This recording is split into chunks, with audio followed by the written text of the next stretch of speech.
heightened his natural cheeriness. Dr. Madden fell into a familiar strain of prescience. "There will come a day, Alice, when neither man nor woman is troubled with such sordid care. Not yet a while, no, but the day will come. Human beings are not destined to struggle forever like beasts of prey. Give them time. Let civilization grow. You know what our poet says.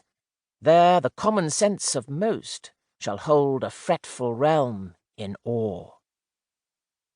He quoted the couplet with a subdued fervour which characterized the man and explained his worldly lot.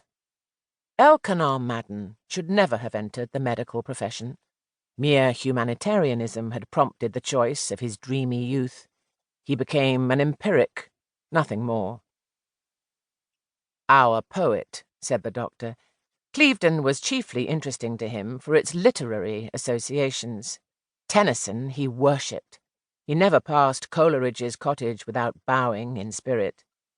From the contact of coarse actualities, his nature shrank.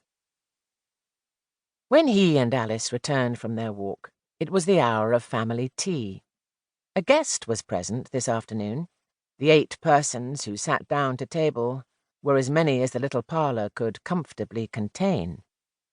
Of the sisters, next in age to Alice, came Virginia, a pretty but delicate girl of 17.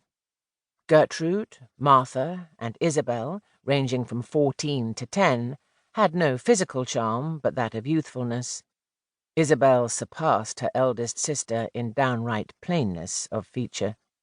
The youngest, Monica, was a bonny little maiden, only just 5 years old, dark and bright-eyed.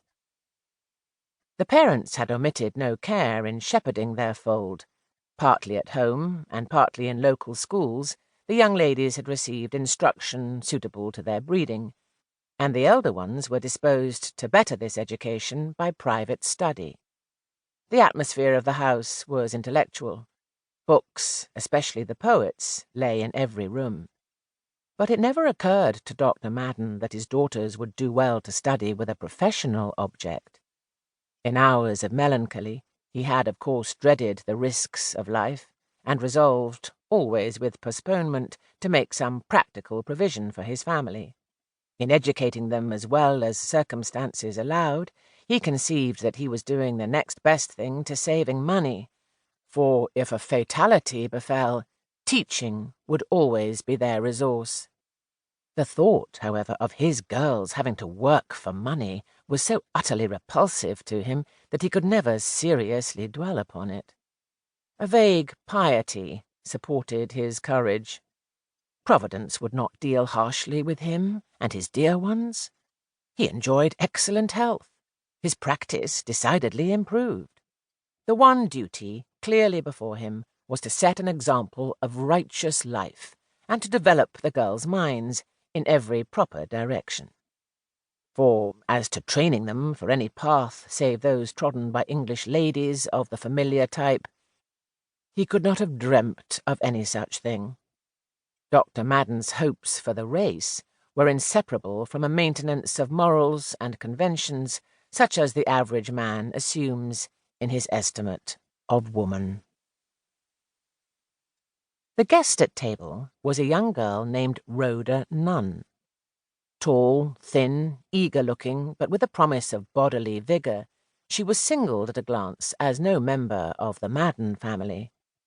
Her immaturity, but 15, she looked 2 years older, appeared in nervous restlessness, and in her manner of speaking, childish at times in the hustling of inconsequent thoughts, yet striving to imitate the talk of her seniors.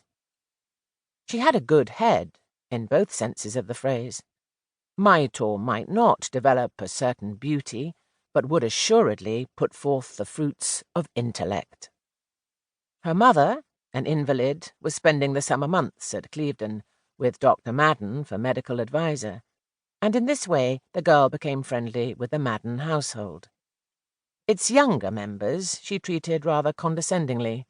Childish things she had long ago put away, and her sole pleasure was in intellectual talk.